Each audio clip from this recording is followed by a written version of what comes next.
For many, this flag represents one thing, which is the symbol for the United States of America. For a veteran, this flag represents a lot more. For them, this represents the sacrifice and honor they have for serving the United States of America. I went to Fort Knox, and I went to Fort Lee, and then I went to Fort Lewis, and then they shipped me across the Pacific to Korea, and I visited Japan. And then I came back just 20 miles south of here at Fort Belvoir. I was in the 95th Bomb Group in the 8th Air Force. I flew 35 missions over Germany, or France and Germany and Czechoslovakia. For Reverend Kenneth Bobar Sr., the flag represents the time he served in the U.S. Navy back in the late 1940s.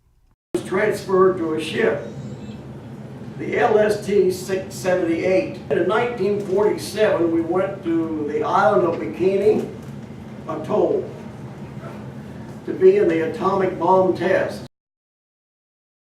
So you would remember that or not, but that's quite a number of years ago, but there was an atomic bomb test.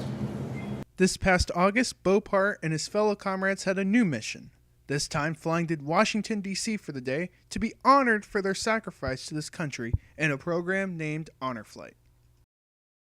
It started when I had about 30, 40 World War II veterans that I was seeing out at my VA clinic in Springfield, Ohio, who had never seen the memorial, and because they were my patients, I realized also that they would never get to see their memorial.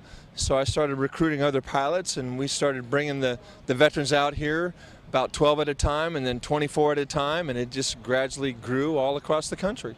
Throughout the day, the veterans will get to visit many different Washington, D.C. attractions, including the World War II, Korean, and Vietnam memorials, Arlington National Cemetery, and the Tomb of the Unknown Soldier.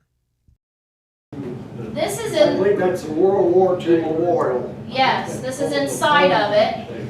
It was there when we met Senator Bob Dole. Shook hands with Bob Dole. We had quite a little conversation. He was a very friendly person. For many veterans, including Bopar, this was the first and last time they would get to see their memorials dedicated to them. And because of that, the gratitude they had for making this trip occur was great. We were honored and happy to take this day in Washington, D.C. It was the best thing I ever experienced. Patient, yeah.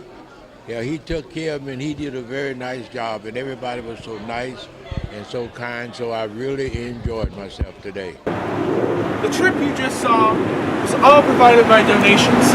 So if you want to make a difference in a veteran's life, please donate to Honor Flight today.